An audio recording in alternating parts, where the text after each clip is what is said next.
Get a pad for that thing to stand on. Somebody stole it. I'll call the meeting to order, please. This is December 3rd, regular Salina City Commission meeting.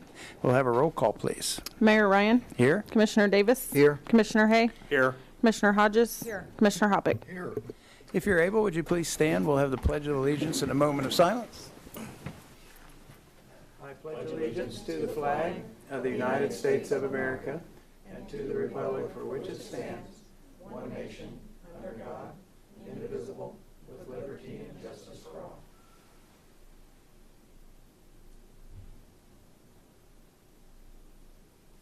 Thank you all very much. Awards and proclamations, I believe we have none. Citizens Forum. The Citizens Forum is an opportunity for anybody that would like to comment to the Commission about items of their concern to do so. So if you have something you'd like to relate to us, would you please come forward?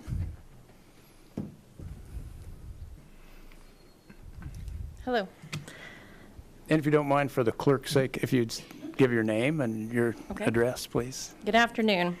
I'm Rachel Diggs. I reside at 129 South 10th Street here in Salina. I've been a tax-paying citizen for nearly my entire life here in Saline County. I've participated in all kinds of boards, citizen boards, groups, organizations locally. I'm an entrepreneur and local business owner.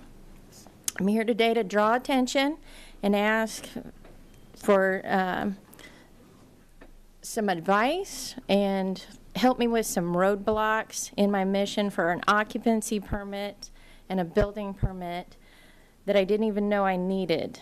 I own Lamone's LLC. If you've been on Bishop Street lately, I've taken two buildings there and turned those into a rentable facility for wedding receptions, baby shower, crafts classes, just about anything for any group to meet. It is a rentable venue. You may remember this building as one part of it used to be the old Reps and Sets, a Keyless Gym. The other part was the Lamone's Tobacco Candy Warehouse. They are one unit with two different addresses, and this location also still has the footings in the ground for the sign, "Welcome to Salina, Your Opportunity," as that was the gateway into town. So much has changed in the last almost 2 years that I've taken the building. We've cleaned a lot up, both inside and outside, and it's a treasure not only to the neighborhood but to the city. Neighboring properties are mechanic shops, 2 bars, a plumber's, HVAC retail, railroad, and even a dog groomer. In August of this year, I had a visit from the city to look at the facility, and I was advised by the representatives to hire an architect for the process of getting the correct details worked out for the center. I complied and lucked out and had an architect not only hired, but there within an hour on site to start this process. The largest issue of the city in the initial process was the entry door for accessibility. That's been discussed and an agreement has been reached. All of the issues resolved, however, I cannot get the permit to do that work or the occupancy as a result of an office policy, not a code. The issue is access to private parking for the occupancy would be the largest issue. Most of the neighboring businesses do not even have a single private parking stall. The privately held lots within the allowable footage are not enough to sustain the 30 private parking stalls without individual sign-offs from not only businesses, but residential driveway parking. I can only imagine that the city would not allow the use of the public police parking lot. That's within the area. I was able to obtain a sign-off, believe it or not, from Union Pacific.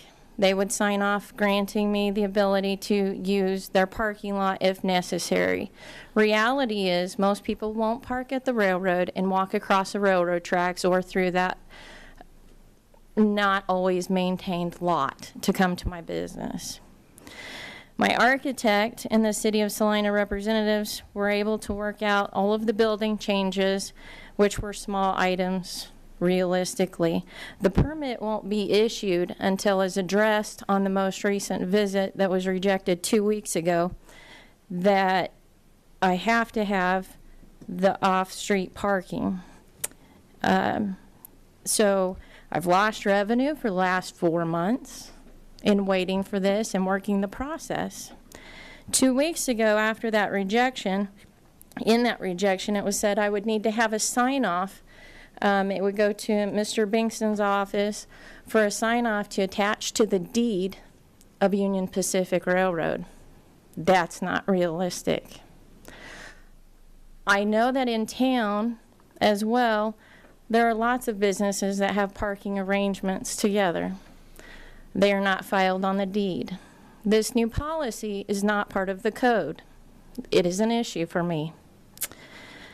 I have consulted my very seasoned architect and obtained legal advice, and the requirement is not part of the ordinance or part of the code. It's a simple manipulation of the code for an office policy. The policy does not give the city the authority for this requirement. In doing so, it violates sections 1 through 9, as it has to take an amendment to pass through the zoning board. From the initial tour of the facility, I received nothing but offers from those gentlemen that the city will work with me. From those gentlemen that were there, they have worked with me. They've guided me through the process. We've revised, we've turned in. Each item in the issue of that August tour was approved. I cannot get the permit without the parking. It is not anything that's required by code.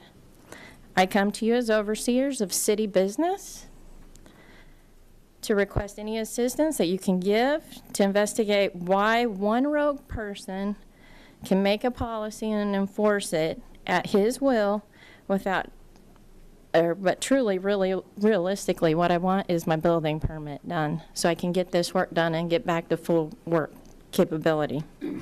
I have followed the rules and the process, and I ask that you please help me. Well, we appreciate you coming to speak to us. I'm going to look over to Mr. Schrag, because we don't, in any routine way, apply our codes and policies from up here. Right. We as staff can certainly sit down and try to get to the bottom of it. I'm aware of the code requirements in general, also aware of the project. I think one of the things that factors in is what's called an assembly use. Ms. Dix is proposing a facility that by code, when we review those plans, which is kind of our process outside of being on site and looking at it initially, when you identify that assembly use, that then calculates how many people would be in the building, which then by code determines how many required parking spaces are required by code, and that's the aspect that we're trying to solve. The code does expect that those parking spaces would be provided on the site of the business as kind of the presumption, and then we do have an approach whereby shared parking agreements, we try to work with businesses and come up with an arrangement that if you don't have enough parking spaces on your property, you can make arrangements for the shared parking. So that's something that we've been doing for quite some time. I was trying to look at our code. I believe there's language in there that contemplates a shared parking agreement as approved by the zoning administrator, but that's what we'd really need to look at is the arrangement. When I did hear you got permission from Union Pacific, I was impressed by that. I did not expect that at all. I understand your point that they probably aren't going to agree to any type of deed restriction. What we're really trying to solve is in that neighborhood on Bishop Street, there's not a lot of dedicated parking on the street or otherwise, and when you put an assembly type occupancy that's going to have a high volume of people there, we're trying to avoid overflowing the neighborhood with parking in front of homes and that type of thing. So I know the conversation's been ongoing. I expected the timeline was dragging because of Union Pacific. Was surprised that you have Union Pacific's consent, and I think we need to work through the question of how to address the shared parking agreement. I guess the big question for me is then why is it required it's attached to the deed? Because that's something not common. Right. It's been an ongoing a policy question of when we're trying to solve your parking problems, if we don't have something that makes it binding, by no fault of your own, that shared parking arrangement could go away while you're still trying to stay in operation with, that assembly use. So a deed restriction is our attempt to try to secure that parking, on your behalf to satisfy your parking requirements. And so the deed restriction requirement we can look at, but ultimately at the end of the day, we're trying to make sure that there's something that can be counted on between the two parties as far as that shared parking agreement staying in place. If you understand my point. I mean, if you intend to be there for years and Union Pacific changes their mind next month, you're left not being in compliance with our parking requirements. Correct. So we're trying to come up with a structure that doesn't put you in that position going forward. Right, and at the same time, it wouldn't matter which business, there's not enough parking anyway over there. But because most of the businesses right along there don't even have even one parking stall. They utilize the street, and I understand then trying to secure those spots. But for example, a few of those businesses that do have parking spots, they're not going to realistically sign off their parking onto their deed either. As a private owner, I would not. I would make an arrangement, but not sign off on a deed. And in all honesty, you've kind of identified the balancing act that we're trying to pull off here in terms of redevelopment in a neighborhood. Your proposed use is a higher intensity parking requirement than most because of the assembly nature of part of your business plan, and there isn't available parking spaces, so we're trying to find a way to balance what you're trying to do in the way of a business and providing parking as needed for your customers. And so that's always difficult when you're trying to work out a shared parking agreement. And again, I'm impressed that Union Pacific's agreed. I would have expected that would be a difficult approach, but it sounds like we're really close. We just need to sort out the terms of the shared parking agreement, see if we can find a way that protects your parking spaces long term. Well, I understand in going through the permitting process, well, that's a 10 and a 5-day, and there's all these deadlines. This part of it has no deadline, and so there seems to be a lag of time. I'd be happy to help you, but we haven't even talked, and I'm the That's director of fine. that department. No problem. So I'd be happy to help you. Normally, like, we can take care of these things, so I wasn't aware. I was worried that you got your approval from Union Pacific. I know I talked with Mr. Bankston to make sure that he got a chance to review that as quickly as possible. So as far as approving the Ms. Driscoll, I think your microphone is not on.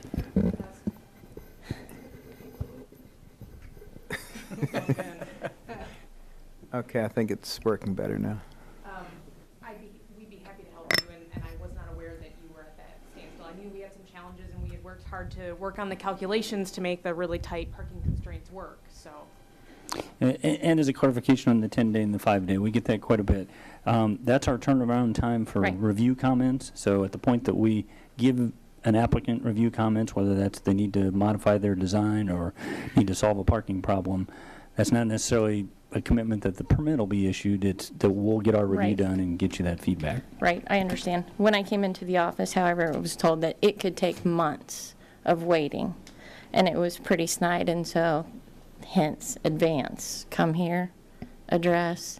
I've been operating for almost 2 years, not realizing that because it was a workout gym, an assembly place, though a little bit different, it might have a different occupancy. Once I became aware that this needed to change, I've done nothing but focus and work on this to try to get this cleared up. Yeah, I But think yes, that, I would appreciate. Yeah, Yep, I think that'd be the most productive next step is coordinate with Mr. Driscoll. And Okay, and your name, I'm sorry? Lauren Driscoll. Okay, thank you. Ms. Dix, for coming in before us, and encourage you to keep working with the staff. Anyone else that'd like to make a statement to the commission? Joan Ratzlaff, Salina. I do serve on a board, and we're all limited to one board, so I only serve on one. Since I'm retired, I'm still limited to that. And I want to say something on behalf of, the hundreds or so of other volunteer citizens who serve on advisory boards and so forth. And that is, there are some holes maybe that exist in helping us to serve, and helping our products to reach the commission and the city as a whole. And so I want to propose a one possible part of that solution, and that would be to have, say, something like a council of boards, someone with staff who would be coordinating training for boards, feedback from boards, so that there is consistency, so that there's transparency, so there's proper procedures and that kind of thing. So I'm not aware of any such staff person or duties assigned to anyone, but I think that that kind of activity with someone coordinating it would be very helpful. So let me know if there is such a person, because I'd like to Thank talk you to very much. him or her. Is there a staff person that, For lack of any other, I guess that would be me. The city manager and the city attorney historically provided training, but it is limited to open meetings, open records, with the recognition that committee-specific training needs to be provided by the staff that supports that committee. But we've had conversations about kind of revisiting that training approach and standardizing it more so. And as we schedule that, attendance and the availability of new volunteers in particular to attend is difficult to find a time that works for everyone. So, Right, of course. Well, some communities have a position that is just for, and not just board members, but the citizens as a whole, community outreach kind of things. So I would think that would be a bit,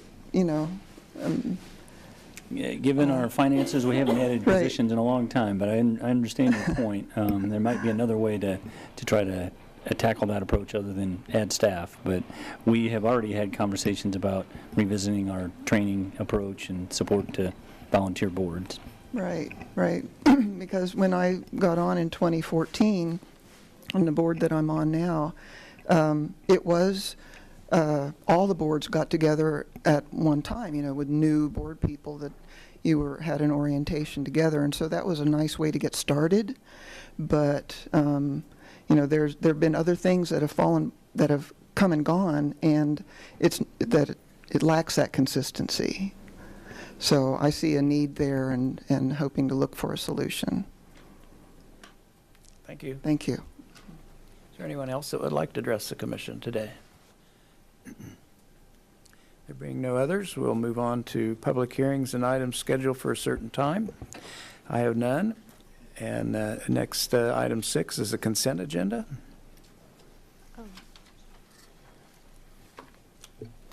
Item 6.1, approve the minutes of November 26, 2018.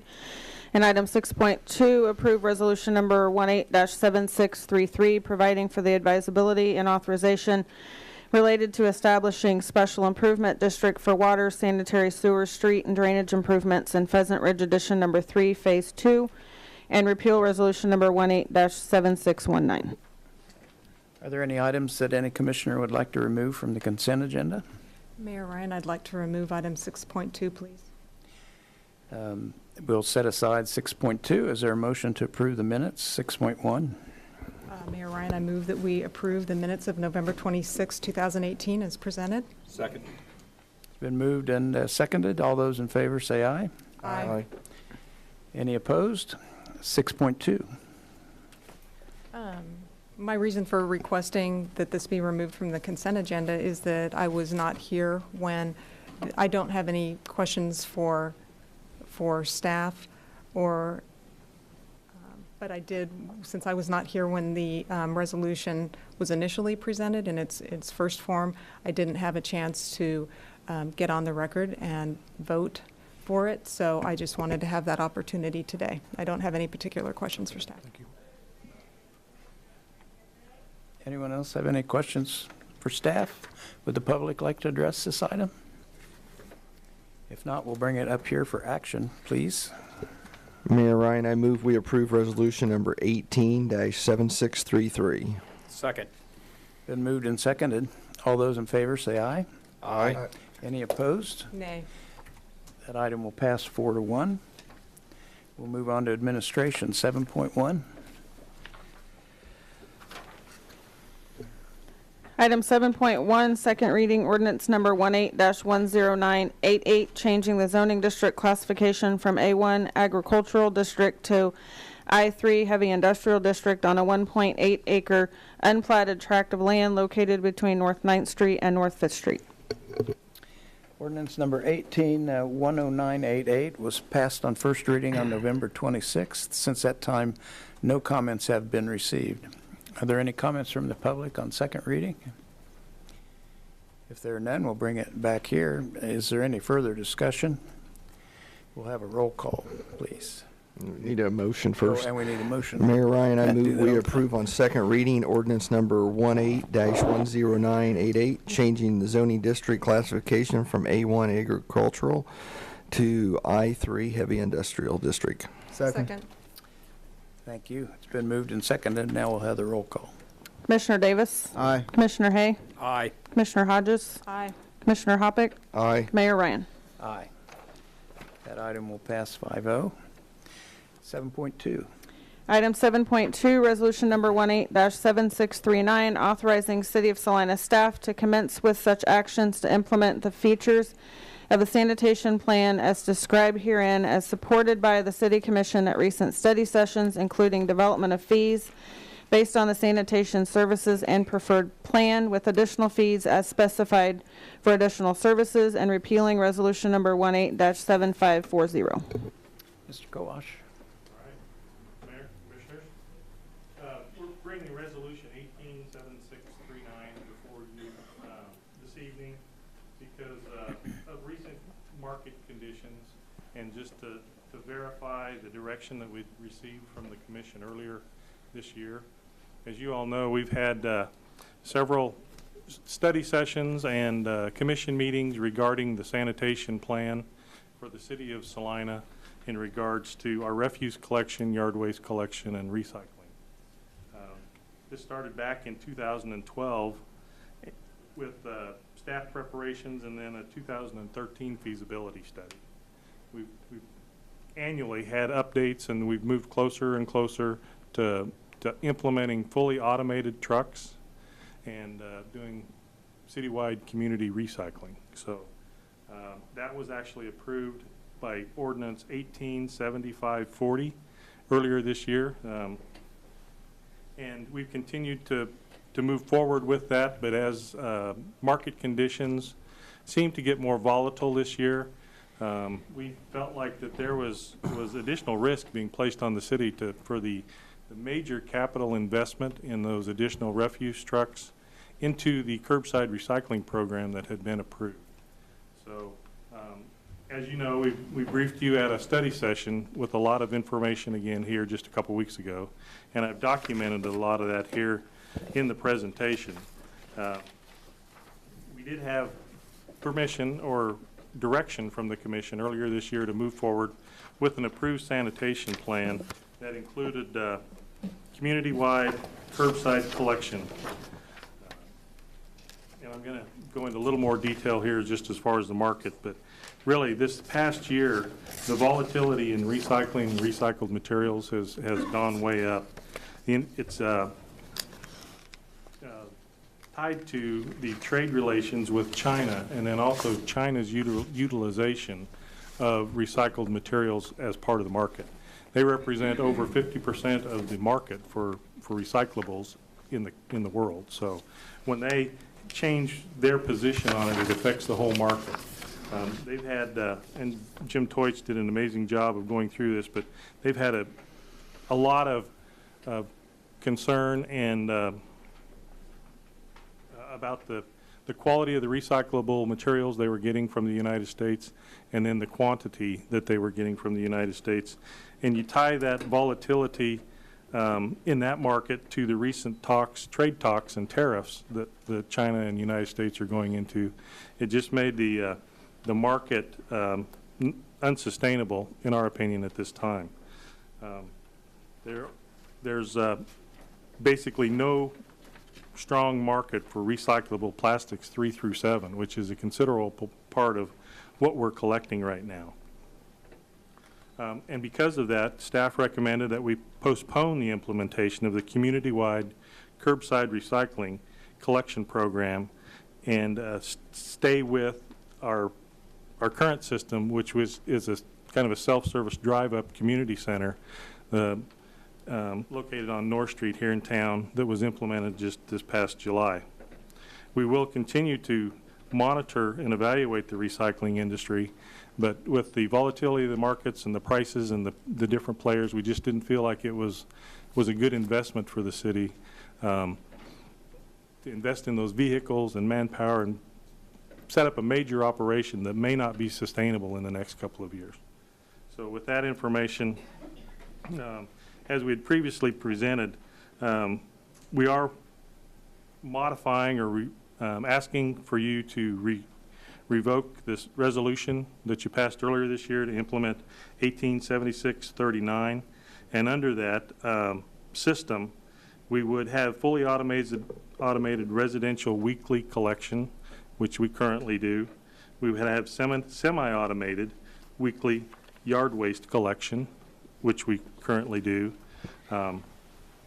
We would not implement the bi-weekly or every 2-week recycling collection that was previously approved.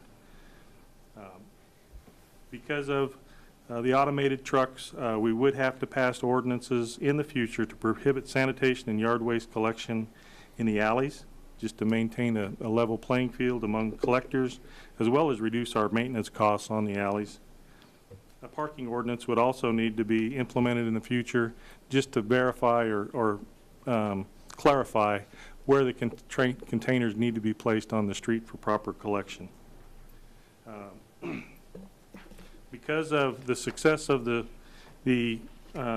drive-through recycling center and private options, frankly, for collection of recyclables by residents, we recommended at the study session that you eliminate the current subscription program as long as we gave advance notice.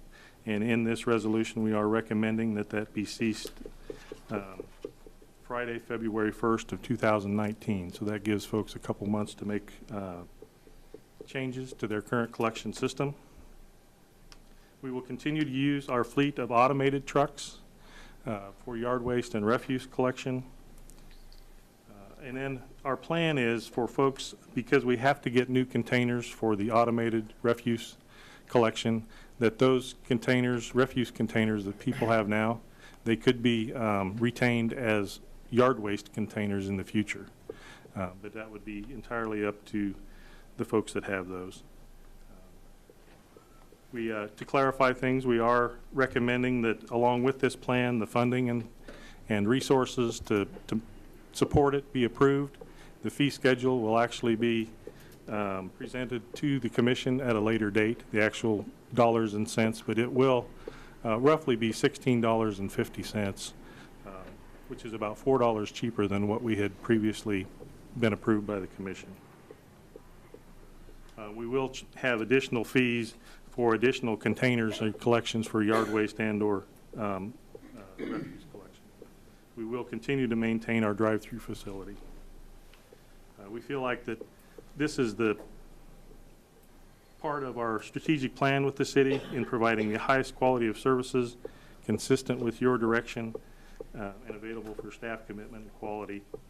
We are recommending you adopt Resolution 1876-39, repealing the previous resolution 1875-40, and authorizing staff to continue commencing action to implement the features of the sanitation plan as described. And just to give you a time frame, we believe we've researched it and we are hopefully going to come back to you early next month with a recommendation as far as the vehicles and the carts, which are going to be a multi-million-dollar investment by the city. And we expect that because of the way the sanitation trucks are actually manufactured, that we won't get those until late 2019. So we are targeting January of 2020 for an actual implementation date. And with that, I'll stand for questions. Questions for Mr. Kawash? Jim, I just got a couple. I don't want to sound like kicking a dead horse again, but how many total curbside recycling do we have currently? Subscription program? Prescription. As of this morning, we have 849. So, and then how many did we lose when we opened or how many dropped that when we opened the SDRC? It's a little over 100, I believe. So We we had- dropped, so it was We were at 9. 900, and we put some extra carts out there, or everything we had to expand it as much as we could. We never did reach 1,000, but I think we were over 950, if that's... The, Okay. I've made it pretty clear that, the curbside recycling, and I know we've talked about it in numerous times, and I mean, I really hate to see us, give up the curbside recycling, but in the other words, I don't want to, what were we talking about a cost? What's it costing us right now for curbside recycling? Or what's it costing the city? I don't know the exact number. We have it broken down per customer. Per customer, and it's relatively easy math, but per customer right now, for the 900 customers, it was calculated based on the 900 customers that we had. They were being charged $5.50 per customer for their monthly subscription. And if you expected those 900 people to pay the costs associated with collection of that, it was going to be over $19 a month for their subscription. So it's not, all 15,000 customers aren't paying $15 more. It's just that those 900 people would need to pay roughly $15 more a month just to pay for the service if it was, they were being paid for what they were benefiting.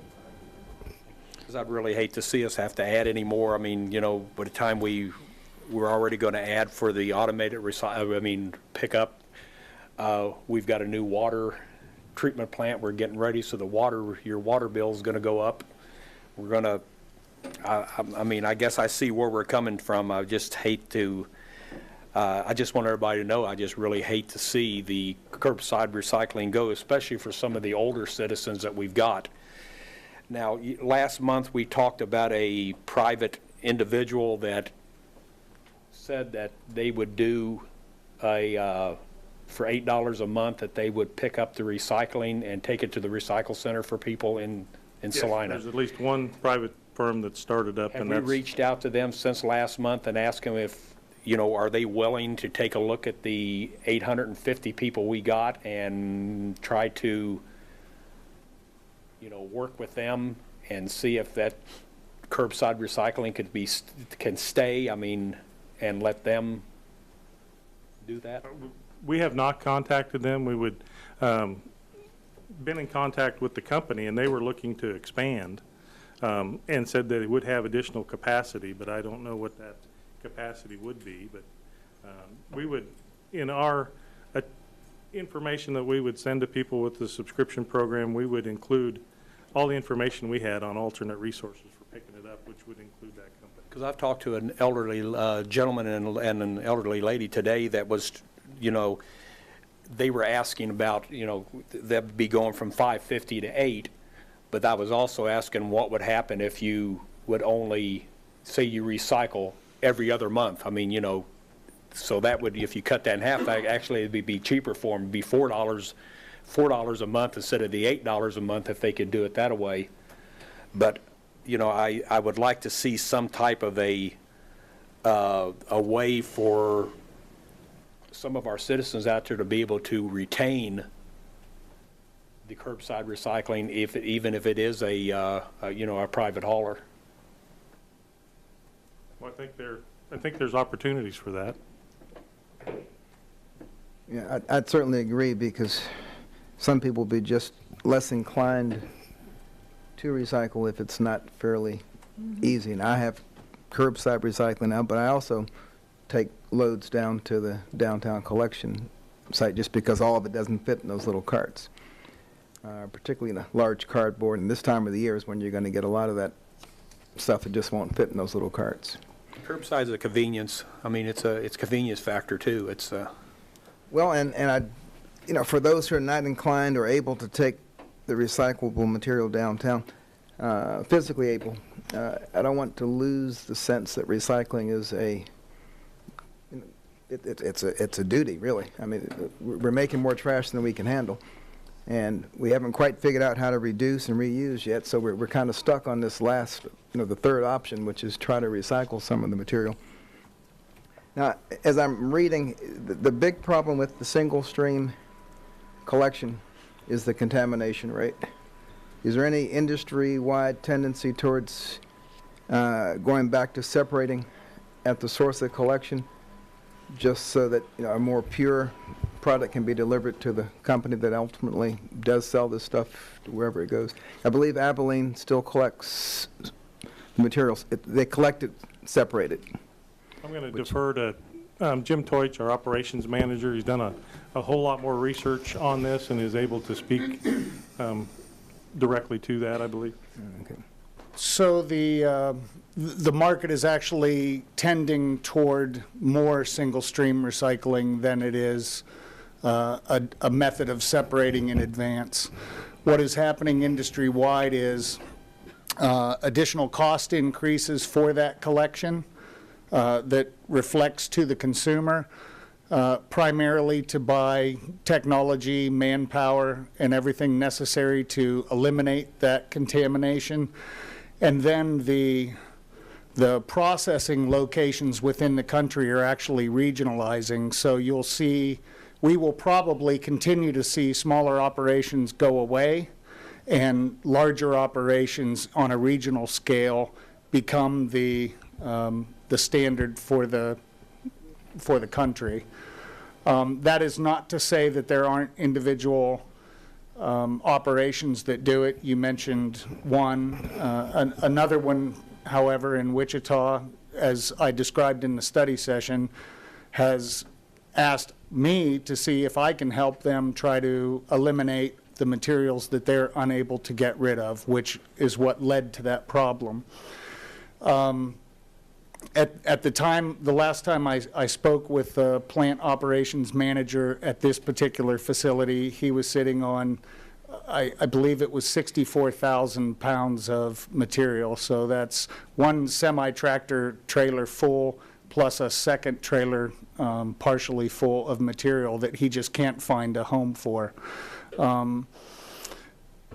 The way that the industry has chosen nationwide to solve the problem of contamination is through increased optical sorters, additional manpower, and other equipment. And that works out cheaper than just keeping dry things dry and wet, Especially with markets that are bottoming out, because they have to create economies of scale. Mm-hmm. And so the way to do that is that's why you're seeing these facilities regionalize. I do not see an industry-wide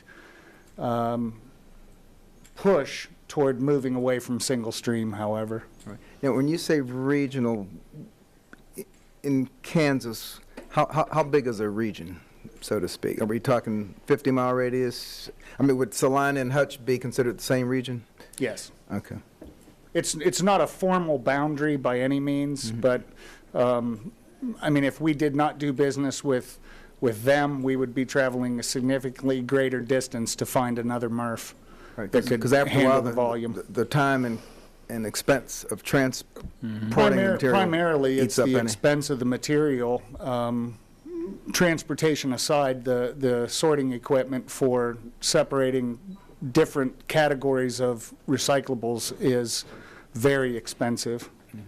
I think that centralized investment in that expense starts to offset the transportation cost from an operator standpoint, but from an end user, absolutely, we're now paying, we're going to pay that added transport cost in some fashion. Right. And if you can't answer this next question, I understand, but are you familiar with the differences between the financial model for how Abilene collects it and separates it compared to how we do it?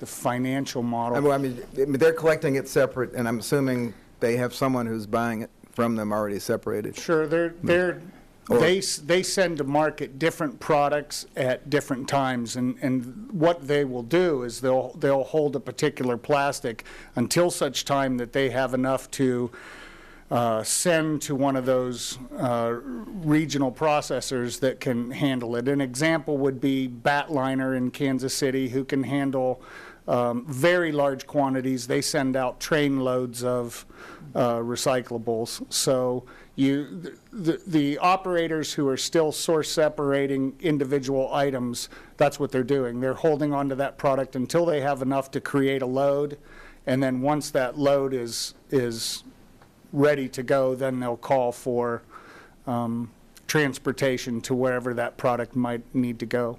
Okay. So would they be less inclined to accept it all, let's say the plastics 3 through 7, or? Yeah, a perfect example is the place that I was referencing earlier is Pro Kansas Miller Recycling in Wichita, considered by many to be a model, but they separate individual items. A car pulls into the facility, and then you empty each of those different types of plastic into the appropriate bin. That's the plant manager who called me asking for help in removing plastics 3 through 7, and that facility now, since March of this year, no longer accepts plastics 3 through 7.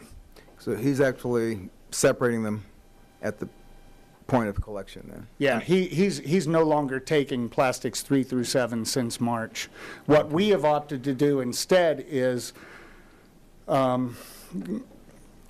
continue to allow plastics 3 through 7 to be collected, and the plant manager of the particular material recovery facility that we use then has the option to try to get that to market. If he can find a local buyer that may need that quantity, then he's able to do that.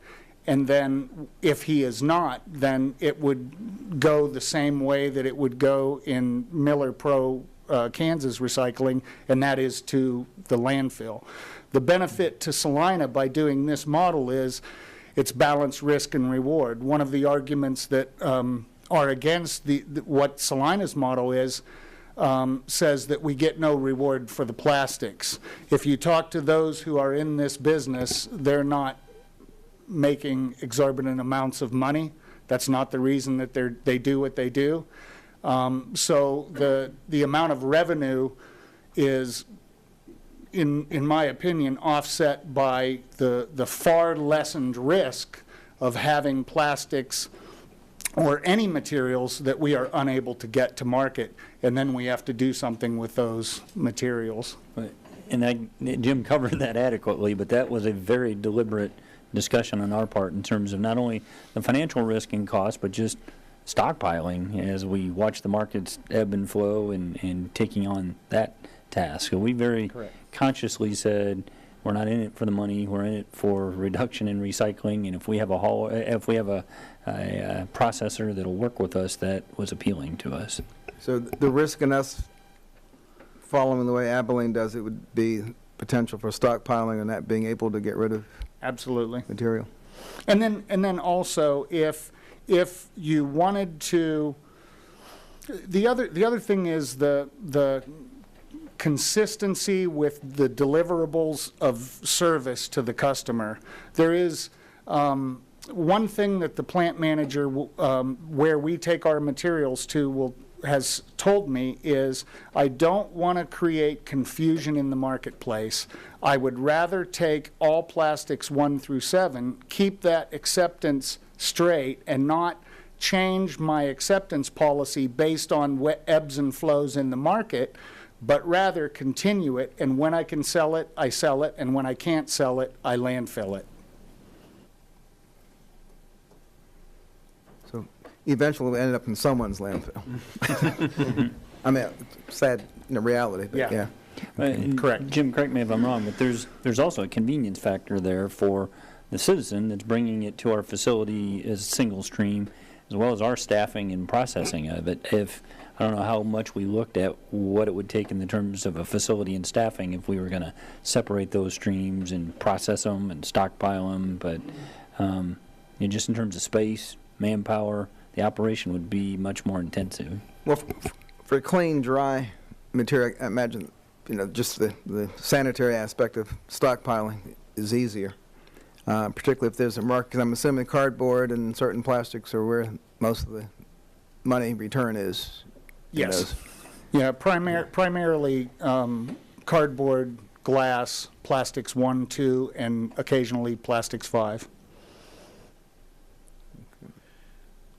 So is it possible then for us, for staff to reach out to that third party and Yes, visit we with will. them? I mean, we're sitting out there with 1,500 containers. I mean, maybe we can do something with those to help him offset some of the cost of, for the people to be able to do curbside recycling. Yeah, I mean, I would gladly pay an extra $250 if it meant I just had to take it out to the sidewalk every week rather than stockpile it and bring it downtown. I'm gonna still make the trips downtown for the bigger stuff anyway. But Staff, at least I, am very interested in trying to establish additional public-private partnerships. I think that is a smart way to go in the recycling industry in general. And another opportunity that we really haven't talked about is the use of volunteers through the SDRC program. If we had volunteers who could commit a couple of hours a week to going out with a list of customers and picking up those materials, that could certainly be another avenue that we could approach. And I think it could be helpful to those elderly or disabled folks that are just not able to get out and bring their material to the facility. That, and then, as you've mentioned, the private businesses like this particular recycling company, or the private haulers for that matter. Yeah, I'd really be interested out of that 849 is how many elderly citizens we have that it would put a burden on them to get rid of their curbside recycling. I guess I just have a couple follow-up questions whenever you're done, Commissioner Hay. Something, and a question that Commissioner Davis asked, and your response in terms, that just kind of triggered something with me. He had asked about the separation of our recyclables, and if I heard correctly, part of your answer was, obviously it's more convenient to do single stream for the consumer. I get that because I've both sorted and I've had the advantage of doing the single stream. But one of the great expenses in terms of our being our own facility, so to speak, is the cost of the equipment and the optical scanners and all of that kind of stuff to then do the separation. And I guess what I'm wondering is, if we did that on, it kind of comes back to if we did that on the consumer end, would we have to make that investment in some of that really, really expensive, machinery for the sorting of it?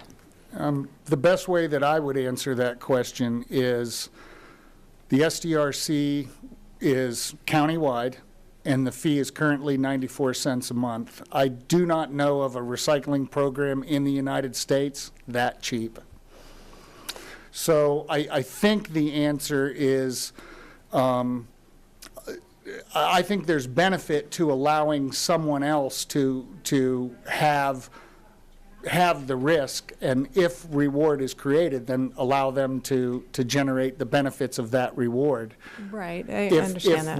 If the question is that if we were to build a MRF and not use a private one, then yes, we would share in that we would have the burden of needing the technology and manpower to do something different. I was just wondering if we could place that responsibility, and obviously we have a lot of people who are very passionate and very committed to recycling. Sure. And I'm just wondering if we returned to the earlier model that we had when we started the pilot curbside recycling program, if we returned that burden to the recycler to sort that, to do the sorting themselves on the front end, if that creates any then would we still need all the sorting equipment, the optical scanners and all of that kind of stuff? Or am I not Yeah, just so we're clear, when we talk about that technology, that's at a municipal Right. recycling facility level that we At a would MRF. take our stream to. I Right. don't know that we've talked about becoming our own MRF and purchasing the equipment. So we're really looking to respond to whatever processing facility will accept our waste. And so if we go to single stream, assuming we don't have the technology, and we go to single stream, Then we're that looking for a either means MRF. the customer's delivering it to us sorted at the SDRC, or that means we're picking it up sorted at the curb, and now we're back into a different piece of equipment in terms of a truck and a different collection model. So I don't know that the numbers work for us to be, and I don't know that we've been thinking about buying that technology No. ourselves. How long is our contract with Hutchinson for?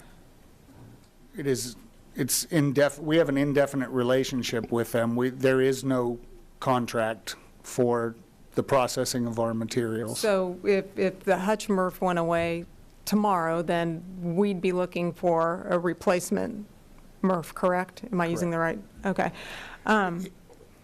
But if we're talking about separation at the collection point, and the collection point is at the curb, that just goes back to the argument that we have with the current subscription program, in that it's just an extraordinarily inefficient method of collecting recyclables, and thus the cost. I also think because the manpower, the truck, the fuel, and the maintenance for that piece of equipment, and our current system is operating 5 days a week, and he's working full days, and if you've ever watched him work, he never stops. So that probably is the maximum amount of customers that you could do. If you tried to replicate that program on a community scale, the cost would be pretty exorbitant. I mean, In addition, Jim, the previous model, we had a local vendor to take those separated products to, that when that went away, our ability to economically get rid of sorted materials went away. So if I'm understanding you, we would, even if we accepted sorted materials at our facility, we would need a much larger facility so that we could store those separate materials. And then we would be forced to, with this kind of the same thing, we would need some place to take those. And whether we work with our current facility or if that's a new facility, you may need additional equipment to make the transportation of those separated materials like balers and those kinds of things more efficient. So you could, then you're back into that, well, do we give it away or do we sell it? Or the economies of it require a lot more space and a lot more manpower. And for the same reasons, we don't think we should do curbside. We don't think we should make that major investment at this time, so. Gotcha. How many yard waste collection customers do we have? I know you've given us that information in a previous study session, but I couldn't locate it. approximately 5,500 customers. Okay. And That have carts. Potentially every customer is a yard waste customer right now because they can't set Absolutely. bags. right, out. but in terms of having the actual separated designated cart, and that is But some. I'm Oh, sorry. sorry, to add to your point, that doesn't mean that those 5,000 carts get picked up weekly or even monthly. We're responding to carts as individual customers set them at the curb. Correct. The business plan anticipated about a 70% set out.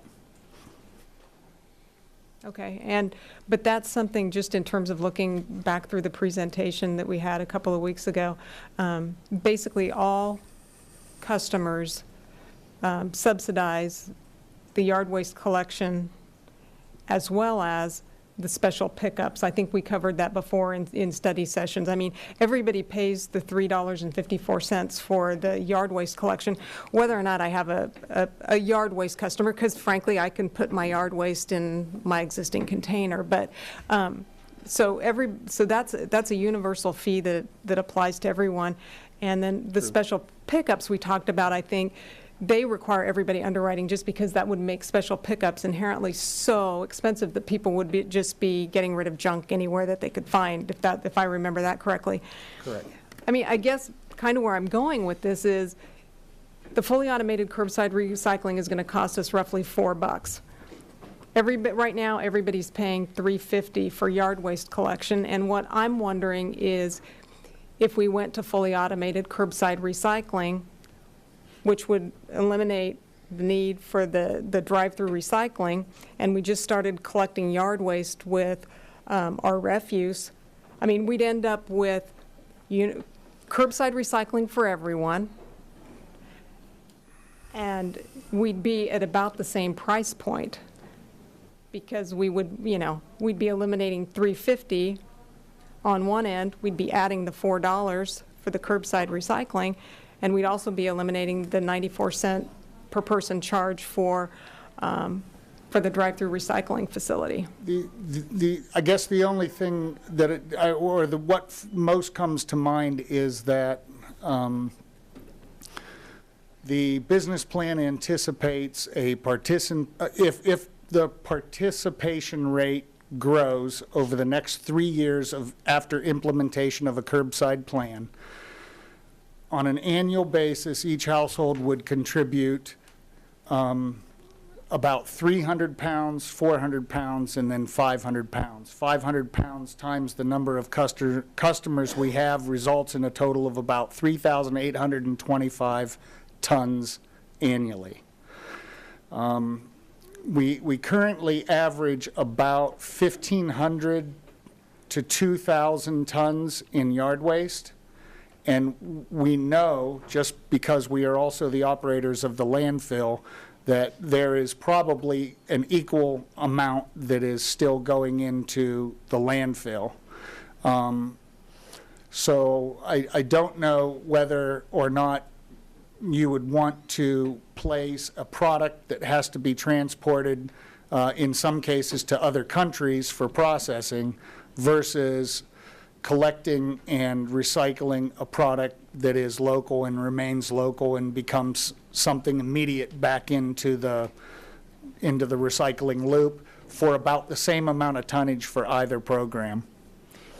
I will say this, that the majority of Solid Waste Management Committee members recommended a program similar to what you described, that yard waste be co-collected as part of Refuse? As part of refuse, and primarily, I think, I don't want to speak for them, but primarily, as I recall, and as I look at the minutes, I think that it was driven largely due to economics. It was, the program is simply cheaper. The program that Jim is recommending actually takes what they approved and adds yard waste in for a pretty modest fee. In fact, what we've recommended in terms of a comprehensive fee, which you're going to see in a week, is $16 a month. That is a 3% increase over what we're currently doing. And because we don't anticipate implementing the system in 2019 anyway, that cost simply reflects current operations plus 3%. We would expect that same fee adjustment to be necessary from 2019 to 2020, making the amount of money that we're currently charging equal to what it would cost to stand up the new program. So essentially, the new program is stood up without creating a raise in prices to the consumer, because there is the $4 a month, and then there's the additional roughly $1.75 to $2 million in capital costs that would be necessary for curbside. One thing that kind of gets lost in a lot of that information that, and Jim mentioned it, but I'd like to highlight it, is there's a whole lot of expense to recycling, whether it's 3,000, 3,800 tons of plastic and cardboard, or if it's 4,000 tons of yard waste. That's kind of trivial compared to the 88,000 tons that the landfill processes a year. The cost of that incremental collection is not proportional to the benefit as far as tonnage or Roughly tonnage diverted. 4% of the waste. It's almost 20% of the cost for a 4% difference in the waste. It's the message I think you folks have talked about before of trying to divert things from the landfill and make them reusable or recyclable. So. Yeah, The other thing too is staff has identified a number of ways that we can take the current model for the SDRC and expand the acceptable items list and create, like, for example, the volunteers to help with pickups and stuff like that. We see every week right now, and it's incidental reporting by all means, but every week we see, you know, 1 or 2 new customers in the facility, and they're people who have not recycled before. Where we have the announcement that we're going to be gaining a very large partner with the SDRC here in Salina through the hospital system. If we can continue to do those kinds of things, we can see the recycling rate grow tremendously while keeping the capital costs down and keeping the actual cost to the customer low. Can I ask a question about that? What is the hospital currently doing with its plastic waste? I don't know the answer to that question. I'm assuming that their trash pickup bill is more than $15 a month. I don't know the answer to that either. Is the disproportionate amount of material you're going to receive going to shift the budget as far as the transport? Because that's a whole lot of extra trips to the MRF to get rid of that material.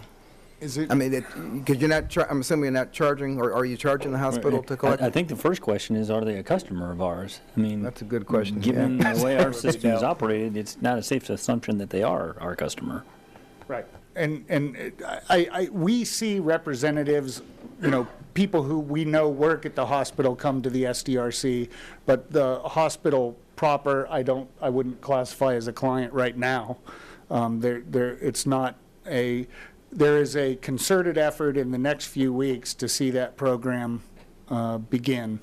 Right, because if we shift towards being the major collector for commercial waste, that's going to get very expensive on our end as far as handling this material and transporting. I mean, right now you're focusing on residential and probably small businesses, but absolutely. But that's a lot of extra tonnage if you start getting a lot of large corporations delivering stuff every day. I hear a lot of talk about the transportation costs for the SDRC, but I mean, I don't have the sheet in front of me. I have it and I can get you the information.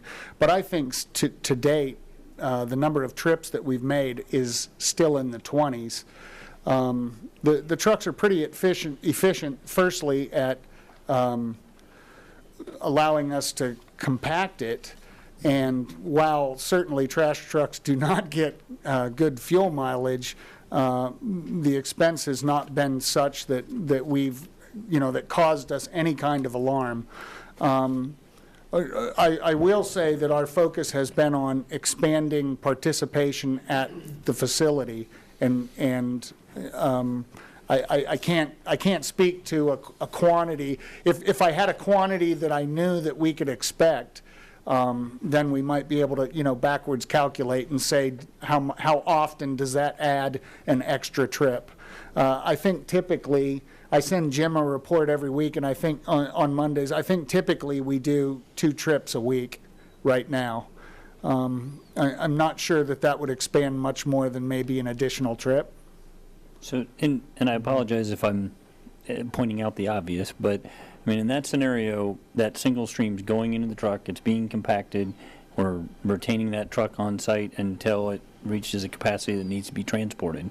If we separate, how many stockpiles would we then be simultaneously maintaining? And obviously not in trucks at that point. Well, 7 plastics, cardboard, glass, metals, shredded paper. But, you know, and that's soon to be important, aluminum though, foil. only after you decide the reason for which you're recycling. If you're recycling from a budgetary perspective, it makes sense to get rid of it the quickest way you can. If you're recycling because it's your civic duty and you're trying to reduce the amount of trash we're putting back into the earth, then that's a secondary issue. I mean, we first need to, you know, put the horse in front of the cart. I'm not too sure we've decided which is the horse and which is the cart here. I think, Or I don't think we've agreed on which is the horse and which is the cart. I think, like, for example, we pay close attention to what our materials are being used for. So if you send the SDRC today a piece of glass, that is going to John Mansville, it's becoming insulation, and it's going into someone's home. We know that. They have a contract with that company to accept all the glass that they can produce, and that glass goes toward making insulation. They work directly with a paper mill, so we know that the paper that is recycled at the SDRC is going to that paper mill, and that paper then becomes paper plates and paperboard products for, like, food products that you see in a grocery store, for example.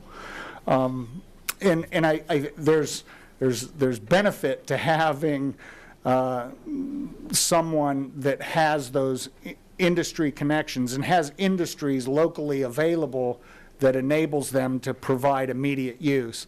Many of the people who source separate are, and some that are not successful and end up closing their doors, are trying to sell on the open market. So they may have to transport that material from Salina to Louisiana, or from Salina to Mexico, or, you know, somewhere else. It becomes a different, or Kansas City, for example, in the case of what I mentioned with Abilene, with one of their particular types of materials. But it's a different picture that we have never tried to implement, because our goal first was, when Images closed, was to try to stand up a facility as quickly as we could, and then try to using Lean Six Sigma principles. I fully admit that was one of my primary design goals, was to make it as efficient as possible, which means keeping the costs as low as we could, not only for the customer, but the operational cost to the city. And you're correct in terms of what's the priority, but in reality, the facility that we modeled and stood up, if we were to go to a separated source, it changes staffing. It actually changes the structure of the building from a code standpoint in terms of what we're doing, as well as the footprint of the building and the footprint of the site. So I don't know if everyone was fully aware as we were playing that out, but we've kind of committed that facility and designed it customized to a particular approach of single stream. I appreciate hearing those two feel-good stories about where some of this stuff is going, because that's the type of information I think folks need to hear. But again, depending on our purpose, we then build a facility to suit that purpose. We don't change our purpose because that was the only building we could get. But I think the facility created was great, and it does well what it does. But I just am glad to hear that there is some sense of where the stuff is ending up being used. And I think the most important piece of this conversation also is to say that we do not believe that this should not be revisited at some point in the future. We believe that it is in the best interest of the city to consider postponing this during the time when the U.S. and China relations are not very good. Though recent news seems to indicate they're at least willing to talk, and that the recycling market is currently just in turmoil, frankly. We think that we can revisit this at some point in the future and still stand that up. We think an incremental process where we automate our refuse fleet and perhaps give the SDRC enough time to see what relationships can be created and find out from our waste characterization study just how well we're doing. Again, I have the information from the plant manager that says, your material is great. I haven't had a single complaint about contaminants in your material. And I think identifying contaminants at the source with the customer, which is how we deliberately modeled the SDRC, could solve a lot of people's problems toward fixing their contamination rates in their cities. Cities with really good contamination rates right now are still too high for the China model. One in the Kansas City region is operating at 8%, and yet the private hauler who processes that material informed the city commission that they're probably looking at price increases. And again, it's because if you can't bring your contamination rates down, then we have to, on the processing end, implement measures to remove those contaminants so that we can have clean, recyclable bales to go to market. And we certainly can, as Jim indicated, continue to look at this and look at options. What necessitated coming back to you is the formal direction that you gave staff when we were, acknowledging that we're not carrying that out, was proceed with curbside recycling to the extent of purchasing the equipment and vehicles, and so we didn't want to have that directive hanging out there and not be carrying it out. Right. So this probably is a pause. It probably is a reset. The one issue that has come up in that conversation is the current curbside recycling program. That's a program change that kind of is being carried along with this conversation, and if anything, that's the biggest definitive change that would come out of this conversation, in my estimation. I appreciate all the reasoning back and forth that you guys thoroughly vetted this from both sides. I just have a few more questions, but I think they're easier. I don't think they're philosophical. How many customers do we have currently system-wide? For Sanitation-wide? Sanitation, uh-huh. About 15,100. Okay. Roughly. All right. In terms of some of the specific things mentioned in the resolution, the parking ordinance with parking restrictions, and I'm not quite sure which staff person to direct this to. Who will be charged with enforcing the ordinance and any traffic violations if customers or citizens don't park where they're supposed to park in order to allow the arm of the truck to operate? I think sanitation can be our eyes in the field, but it would ultimately be the police department. Okay. Has the police department, or will the police department be consulted as we're developing these specific parking restrictions? We certainly will going forward to make sure that the language is clear and enforceable for them. Okay. And then it kind of speaks to, I would like to hear from the police department that they do have the resources to do this enforcement. We talked about enforcement in the study session as well, in terms of some downtown entertainment ordinance changes, and it's all very well and good to lay out these things that we want to do and how we want them to proceed, but there is always an enforcement mechanism, and I would just like to ensure that we're setting something up that is enforceable. Let's see. Will private haulers use the same days for collecting as the city? Will they be obligated, say, like if my neighborhood's sanitation refuse is picked up on a Thursday, does that mean everybody else in my neighborhood is going to have it picked up on a Thursday? Or that's something that's strictly for the private haulers to do at their convenience?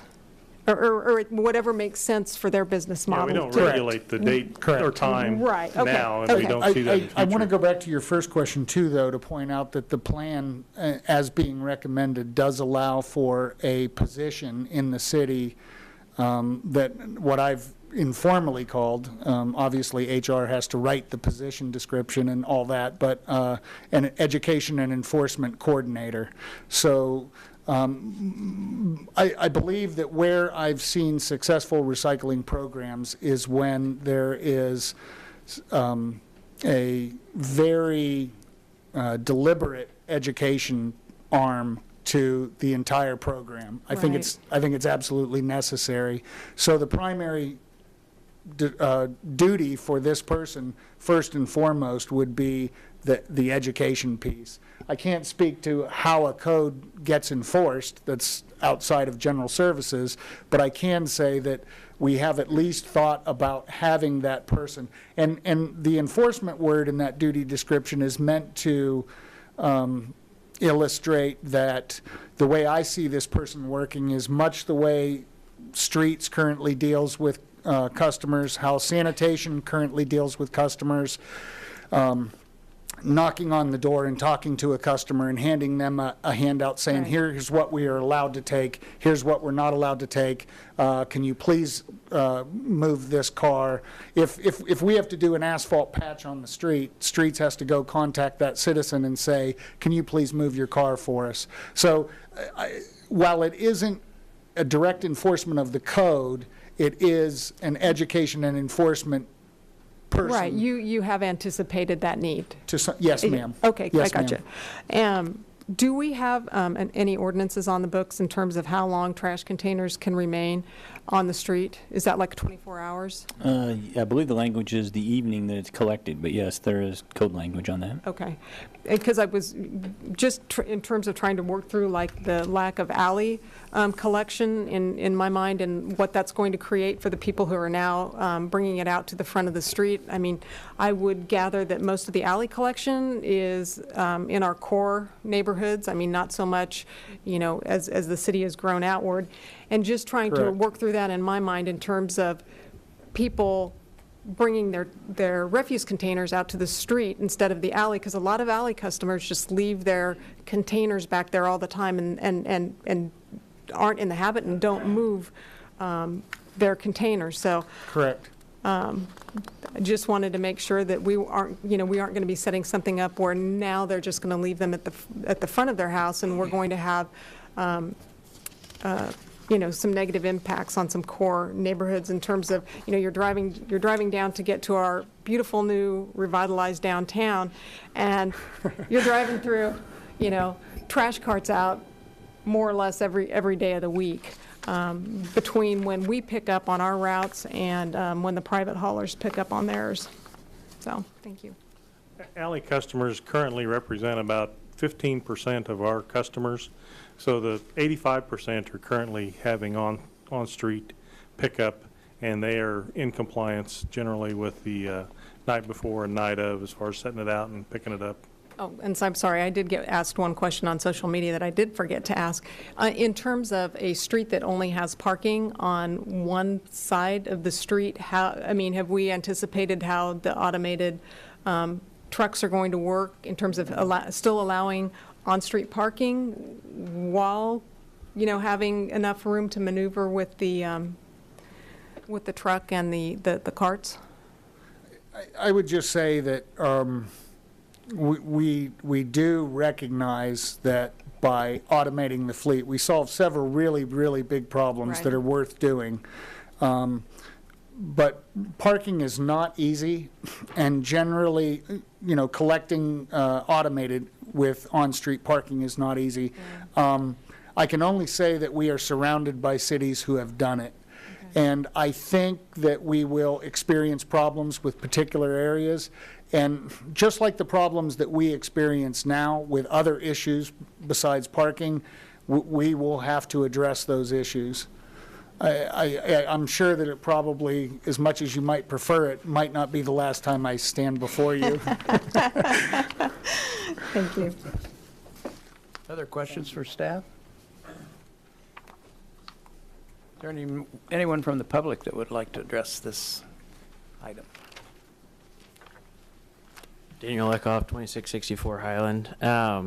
Just in regards to private collectors for recycle, I have an entrepreneurial interest in that, so I'd like to be kept in the loop somehow. So I'm not sure who I might be able to catch afterwards. Mr. Koch? Oh, okay. All right, thank you. Are there others?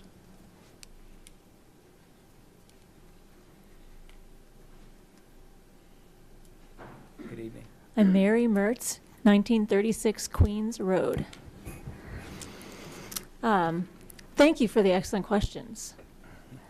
And I first want to say I support the elimination of the current curbside collection, even though I feel like Commissioner Hay, I want all those people who currently are using that program to be able to continue getting rid of their recycling instead of putting it in the trash. So I agree. It would be great to find ways for them to do that.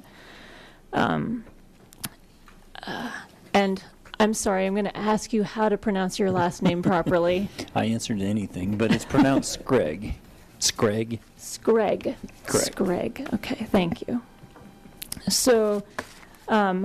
Screg, you said that the elimination of the curbside, the current curbside and the planned universal curbside was the only definitive change that is recommended by this new resolution. But I think there's also the issue of the size of the trash collection containers. This is another definitive change on there. Yeah, and what I meant by that is, as Jim was talking about, things we'll have an opportunity to revisit as we make additional decisions. The one most immediate decision we would be making at this point, or would be acting on, was the discontinuation of the curbside recycling. We're going to have to come back to purchase the vehicles, come back to purchase the trash containers, and we can continue to have a conversation about the China markets and our ability to take up curbside recycling citywide. So, yeah, there's other topics in here, but as Jim said, he's going to be back to be discussing those. Right. And I know that you had said that there's a filing deadline for the state. Is that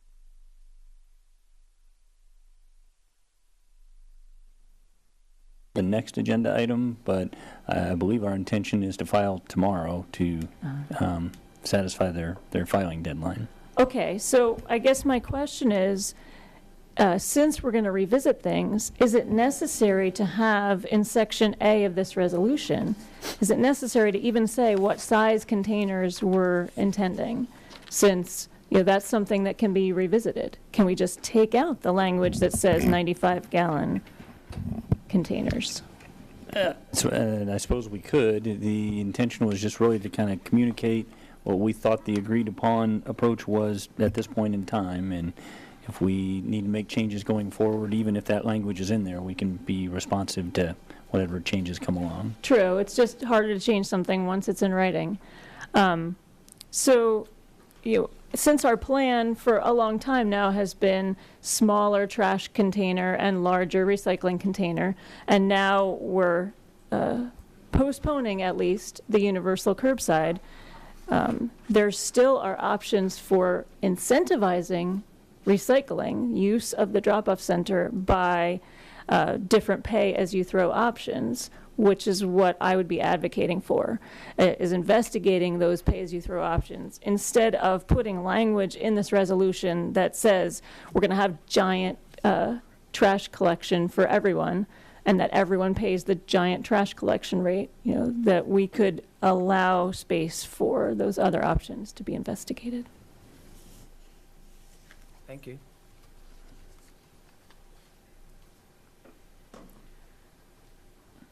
Others? David Norland, 608 East Republic, and I wanted to thank the commissioners, city manager, and Jim Toich for their considerable research, and to Salina for the spirit, at least, of really looking at being resilient and recyclable. There's a lot to be said there, and I appreciate that. That said, I'm one of those curbside customers, and unlike Ms. Mertz, I'll be mad as hell, and I'm not going to take it anymore. Well, I'm backing off a little bit from that. Obviously, if it's city policy, I'm not going to go out with my yellow vest or my shotgun. But one of the things that troubles me about doing away with that is that we then disincentivize people from even thinking about recycling. It is a service, and it's great for me to be able to put that in a bin, take it out, and even though, as with Commissioner Davis, I take larger stuff, cardboard and so forth, to the center, and I'm very pleased that that facility is here, it troubles me. And if you look at and I appreciate the information that Jim Kowach has provided, but 849, say roughly 900 people. If you assume that there are four persons per household, let's say roughly 3,500 people out of a town of 46,000.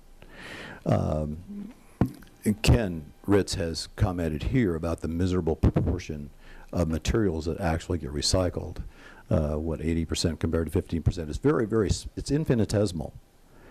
And if we look at that in terms of what is necessary to preserve a planet, which after all, dollars or cents aside is what we're talking about, I do not want to see that be put aside.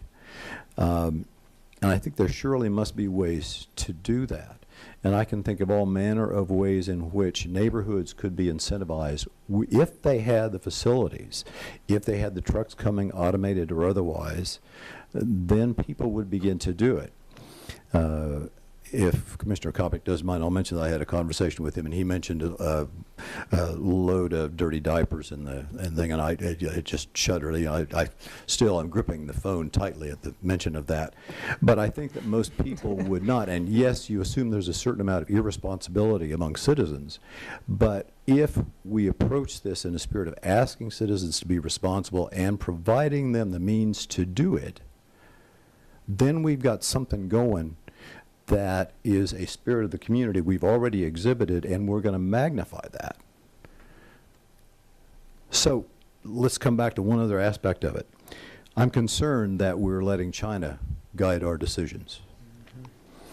We don't know what's going to happen, and I would jokingly say that we have a president who is surely going to get the Chinese whipped into shape before very long. So pardon the humor. It's hard to imagine that they will. But we don't know what that market is going to look like. The fact still remains we need to keep the stuff out of the landfill. And I understand that we're putting the responsibility or the risk, some of it off on the single stream Hutchinson facility that takes it. That seems reasonable to me, and it seems also to me that that gives us space to allow for curbside recycling. So I would urge you not to dispense with that. Thank you. Are there others?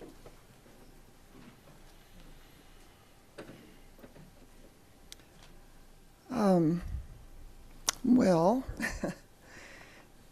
I think that David and Mary, as usual, had very good points, and I appreciate them because those points need to be made, and I hope that you're hearing what they're saying.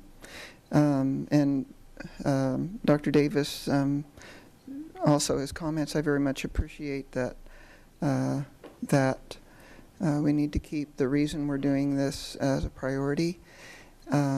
And yes, money is important, and we always set our priorities on where we spend our money.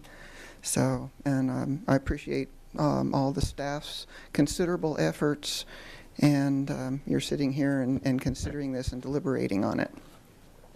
So that said, I do serve on the Solid Waste Management Committee, but this issue was a surprise. We didn't know about it, and so I'm not commenting as a member of the committee. I'm commenting as an individual.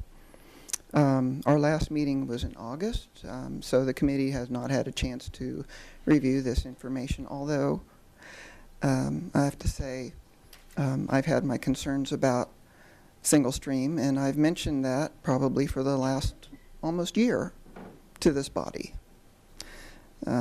So from what I read in the packet I received from the city clerk, it looks like the proposed revised sanitation plan eliminates or reduces what I viewed as two key pieces of the sanitation plan. And that is that the City Commission approved, I believe it was in March, notably the universal curbside recycling and the pay-as-you-throw trash cart option that Mary mentioned. And I want to remind you that citizens expressed a majority support for both those items in the survey that was published in the 2013 report and in the 2017 survey. And they are included in the addenda to the solid waste management plan that was recommended by the committee in August. They are part of the solid waste management plan.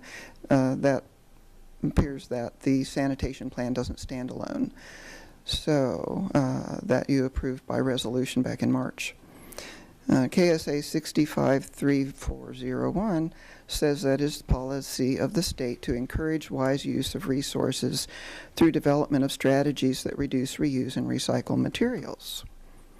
And the number one goal in Chapter 4 of the current solid waste management plan is to increase recycling. That's our number one goal. Universal single stream recycling at the curbside has been the primary method proposed to do that. And there have been a lot of supporting information for that method, including some of our nearby, well, everybody in McPherson County, for instance. They're happy with that. The residents and the city they seem to be very happy with that process. And I have expressed concerns about the sustainability of that, but still, that's been our primary one that we've looked at and have really not seriously considered any other model. But the primary reason for continuing to plan to do curbside single stream recycling is the advantage it has of convenience, as David mentioned. Then people will recycle more. The convenience causes that to happen. That is something that it just happens all the time. And I personally don't think we should abandon a plan that we have been working toward all these years until we have something better in place. And Jim mentioned the drive-through, which is a wonderful facility, but it's not, and like he said, it's only set up for one function. The Solid Waste Management Committee is the official county-wide volunteer citizen solid waste advisory board. And it's operated by the city on behalf of the whole county. Its statutory duties in KSA 653405C are to prepare a solid waste management plan, review it at least annually, and report on the annual plan reviews, including recommendations for revisions to the plan. And so I just want to point out that it appears to me that the proposed changes in revoking the existing resolution for the sanitation plan and replacing it with the one that's proposed constitutes a revision to the solid waste management plan, whereas statute requires that recommendation be that recommendation come from the advisory board, the Solid Waste Management Committee. So, and we've not had an opportunity to do that. So, I want to ask that you select staff's option 2 and not adopt the resolution 18-7639 and provide further direction. The reason being that it would allow the committee an opportunity to discuss the proposed changes before you make that decision. And the next meeting is scheduled for a week and a half from now, Thursday the 13th. And again, I want to say the meetings are open to the public. There are 6 vacancies on the board. You can apply through the county for a county at large. I think they have 3 spots, plus, and I could have the numbers not quite right, but, and including 2 youth, which are age 15 to 20 students in the county. So that's a large vacancy, and it seems like that is what we've been plagued with for a very long time. I don't know that any of the other boards have quite that high a percentage of vacancies. So a lot of good points made today. One of those would be education is essential, and I think we could be doing that now to try to encourage more recycling, as well as the steps that we have started to take. So the more public input that we can get on this and utilize the public input that we have already received, I think would be good. Thank you, Thank Mr. you. Mayor. Is there anyone else that would like to address the commission on this topic? Bring it back to the commission here for further discussion or a motion on this item? Mr. Mayor, I still would like to see us on this, postpone this resolution until we can, and have staff take a look at the third party, or, you know, whatever we can do on that. And then also, I think I do agree with Ms. Raslev on the having the solid waste committee take a look at the, since they haven't had a chance to take a look at it and see what they feel and see what, you know, what kind of a feedback we get there. Is that a motion? I could make an emotion. I can't second it unless you I make a guess. motion. So would you, I'm sorry, go ahead. would we have to give that a certain date? I mean, I guess I'd be willing to wait 30 days to see what suggestion they have. I mean, I still have an issue with the, you know, if we look at the automated recycling, that expenditure, not knowing that that market's going to be there. I cannot, you know, from a standpoint of sitting here, spend that kind of dollars knowing that in 60, 90 days that we could be cut off from some actually sending recycling, period, to Hutchison. So, and I think someone made the comment that that doesn't mean that this is a dead subject, that, you know, in a year the markets may open up, and at that point we reevaluate it and could look at, you know, at automated curbside recycling.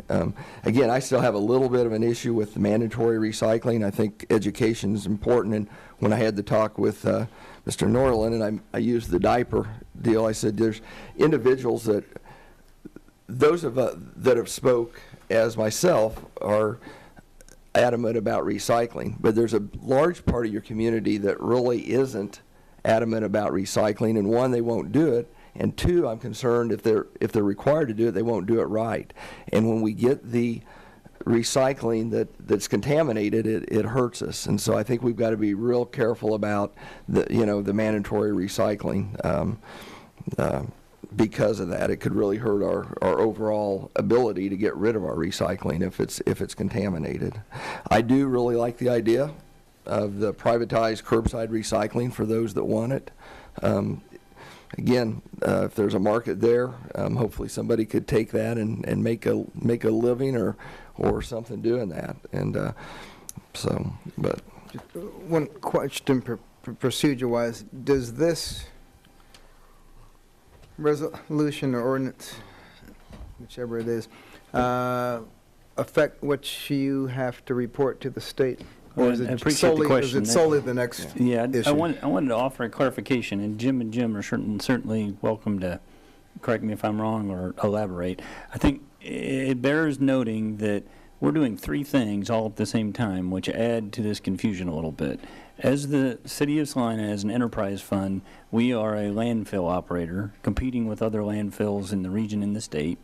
We're a sanitation service operator competing with private sanitation operators in our community, and then we are the designated community on behalf of the county to fulfill the requirements of the statutory guidance related to solid waste management planning. And the reason I point that out is, you know, if our situation was a little bit different and we were in a county that had multiple communities our size, you may have one community operating the landfill, and you may have a franchise trash hauling service in your particular community, and you may have a separate solid waste management committee managed by the county.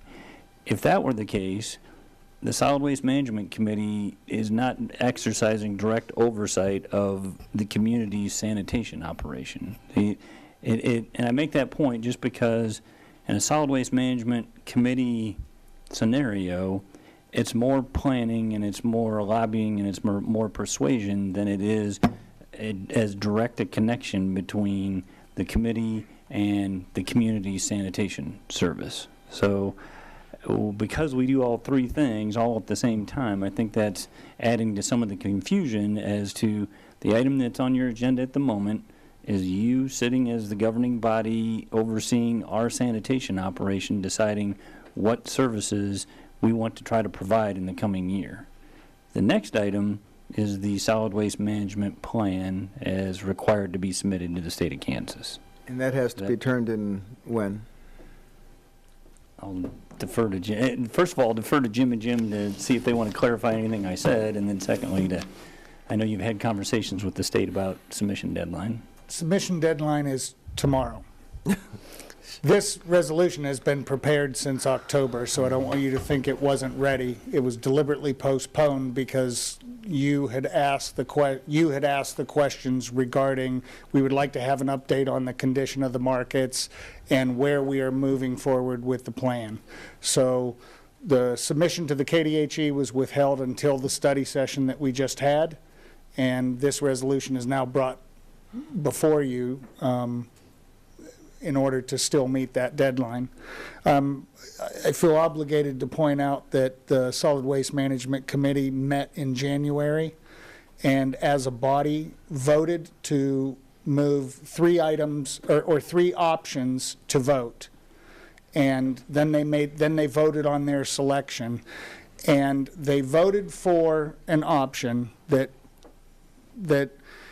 would put in place fully automated refuse, which is what we are recommending. The SDRC is the recycling choice, which is what we are recommending. Eliminating subscription recycling, which is what we are recommending.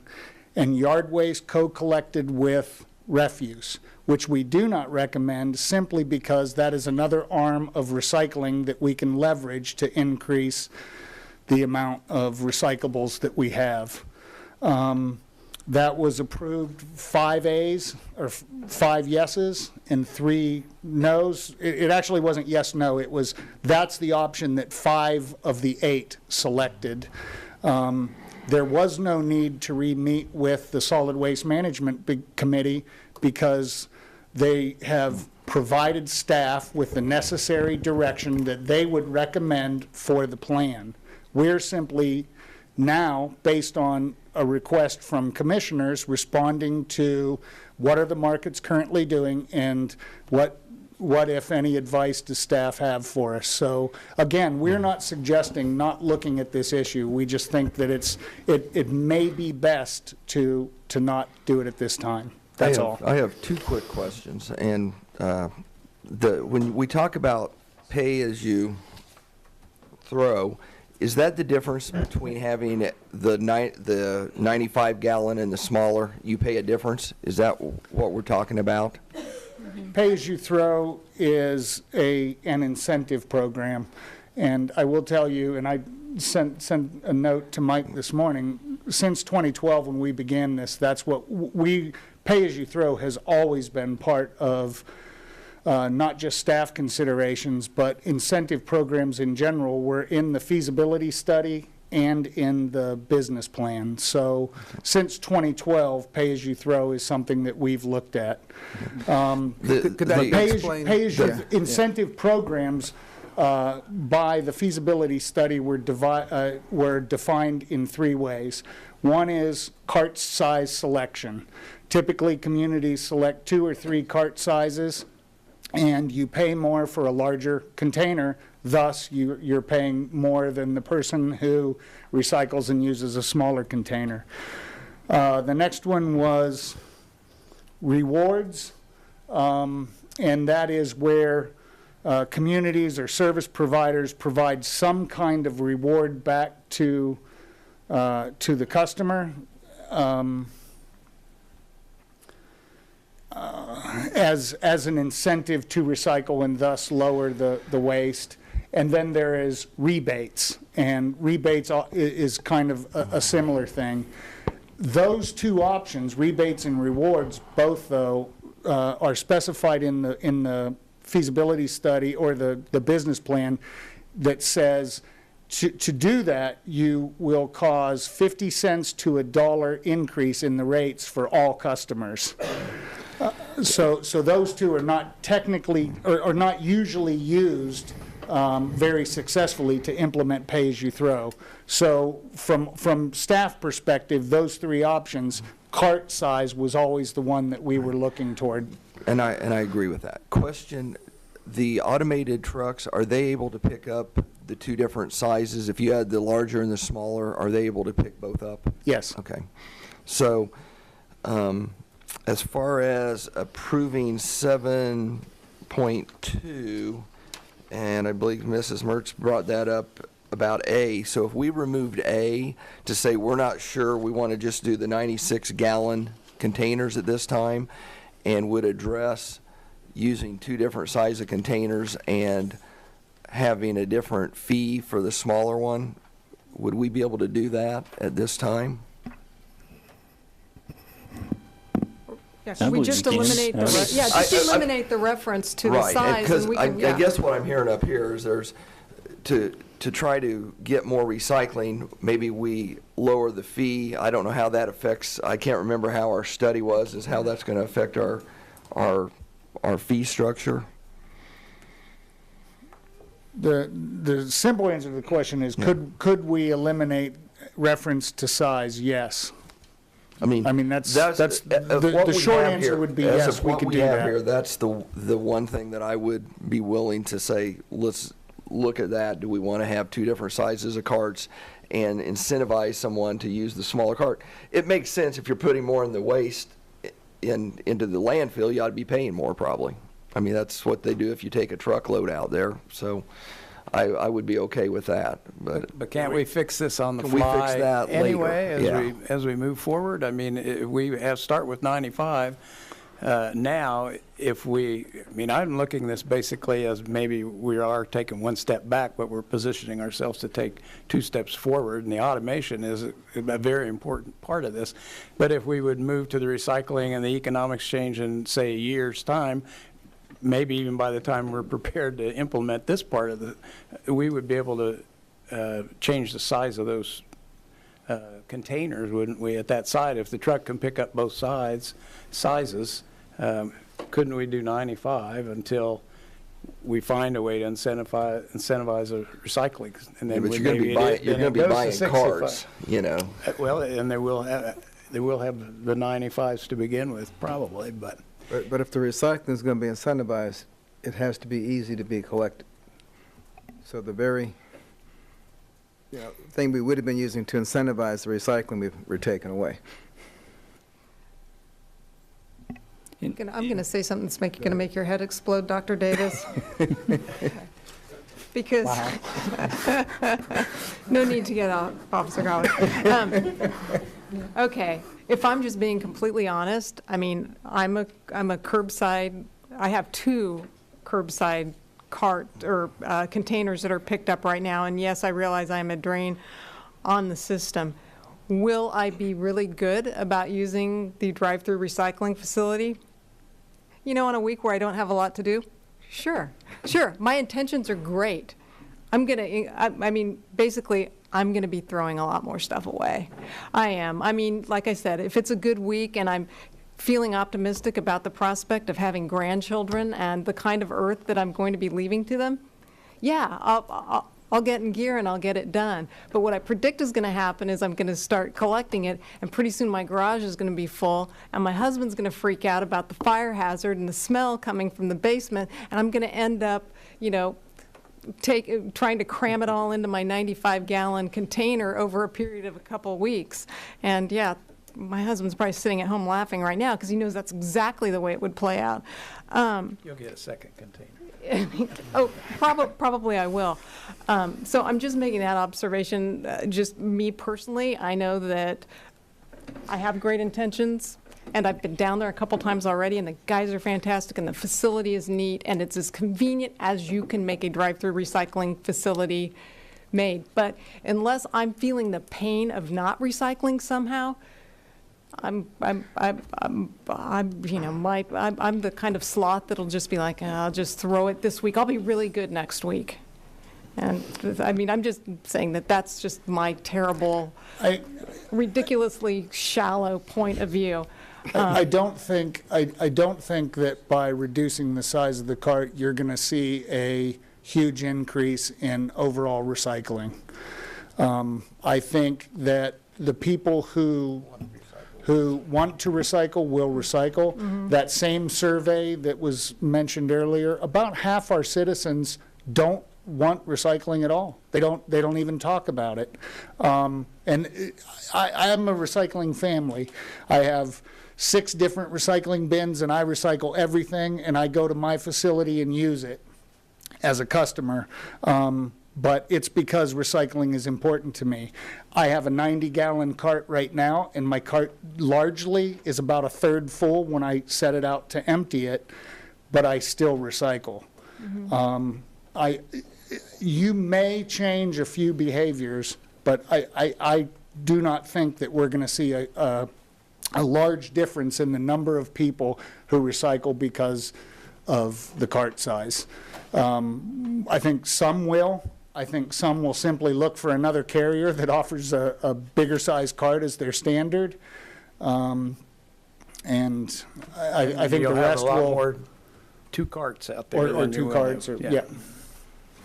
So, Jim, this particular resolution, is it a required submittal of the state tomorrow? Some form of, I either submit a package to the state that says, we're almost getting into the next Right, topic. that's why I but asked. Basically, the addendum 1 and addendum 2 of my blue sheet would be what I would submit to the state if they just said no to everything today. I would simply take that same letter, keep addendum 1 and addendum 2, and send it. What I'm sending to the state is simply a historical record of what the city has done by resolution in 2018.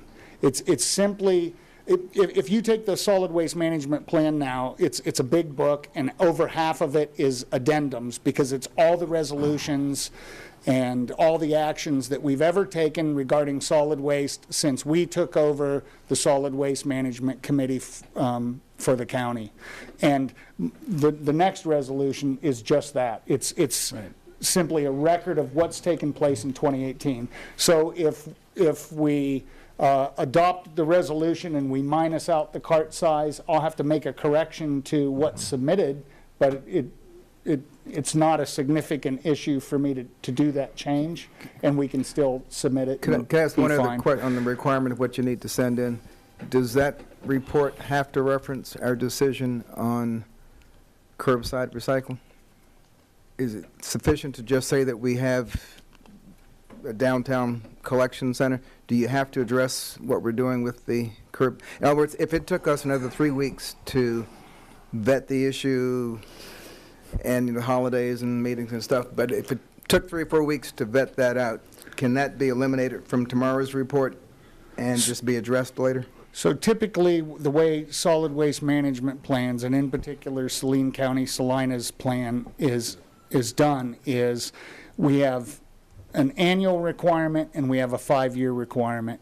And normally when I come to you, the annual requirement says just reaffirm the existing plan, because we have no major changes to the system. Maybe the fees went up or something like that. But because we've implemented resolutions regarding changing our system, that would be considered a major change to the solid waste management plan, and therefore I would think that you would want to include it as part of the plan. I can tell you with addendums 1 and 2, I talk to the regulator regularly. I sent a draft version of the first addendum from October that I had written with just addendum 1 and addendum 2, and he said, wow, that looks great. And so changing what we put on that letterhead to him is not significant, but if we've passed an ordinance regarding solid waste services for Saline County, then that answer is yes, that should be part of the submission to the state. So if we had not made a decision regarding the subscription, recycling collection, thank you. With Would the that- exception right. that you have. Would that have to then be reported tomorrow? With If- the exception that you have already made a decision to recycling Well, by if we the first approved ordinance. everything here except curtailing curbside recycling February 1st or 2nd, would that then, would your report be misleading or incomplete? if you Let said- me step, we could submit it the way it is now. We haven't officially changed it until you approve it. So Right. it could go in with the stuff you approved in March. It's just our commitment to the state to try to give them the latest information on our plan. And it sounds like there's still a little gray area in the plan. So we're not going to get fined for anything. We would still have to submit it tomorrow, whether you change Right, anything or not. it would just be the so. March, it would be the March resolution as adopted. And the other thing I'd like to add, as far as just the container size, I think you could, depending on what you want to do with the recycling, you could submit this with the container size removed with a footnote that is subject to further discussion, and it could be discussed at the solid waste management plan. But it's more than just the simple pay-as-you-throw component when it comes to the size of the containers. When we were doing curbside recycling, the incentive was, here's an alternate place to put something. So we're going to give you a smaller primary container with an opportunity to pay more for the bigger container. Without the option of a larger or a recycle, we were afraid that if you just went with a smaller container, quite honestly, customers would see that as a loss of service. And we may have some customers shift to private competitors if we did that. So if we have multiple sizes, the 65 and 95, that puts us in a position where we need to order multiple carts, manage multiple carts, have more storage space, because you're not going to guess exactly how many 65s or 95s you need. We need more warehouse space and spare parts to fix them and everything. It just kind of complicates things. And then there's the operating cost of people wanting 65s or 95s. So there's multiple things with multiple carts that kind of spiral as far as your system. So there again, trying to keep it as simple as possible. We were recommending that we stay with the one-size carts for now. And that was the logic behind it, was because of the concern over market share, figuring out how many would need to store, order and store, and then just the operating costs increasing for multiple sizes of carts, because you're going to have multiple billing scenarios as well, which would increase our administrative overhead. So. Plus, it'll keep those bags and boxes off the ground that won't be collected. I guess based on, this is just my thought process, the fact that I think it'd be inappropriate for the capital expenditure right now for the automated.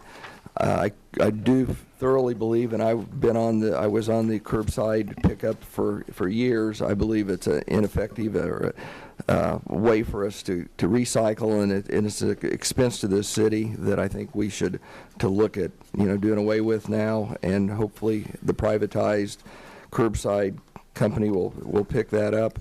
That I'm gonna, for not knowing if anybody will second this, but I'm going to move, Mayor Ryan, that we adopt Resolution 18-7639, repealing Resolution 187540, and authorizing staff to commence with such action to implement the features of the sanitation plan as described here within. Second. Mayor, may I ask a question? Well, we're in discussion now. No, I don't. No, I realize it's a point of order. Isn't there a There's no motion? There was a point of order motion. from the Isn't there a motion- gallery. isn't there a motion There's already only on the point floor? of orders up here, and I can make a second.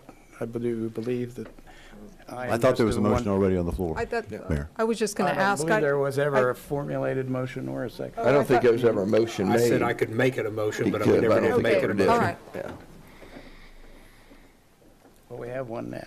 Yeah. So there's discussion. And I guess I agree with Mr. Hoppick that some commissioners are overlooking the marketplace here.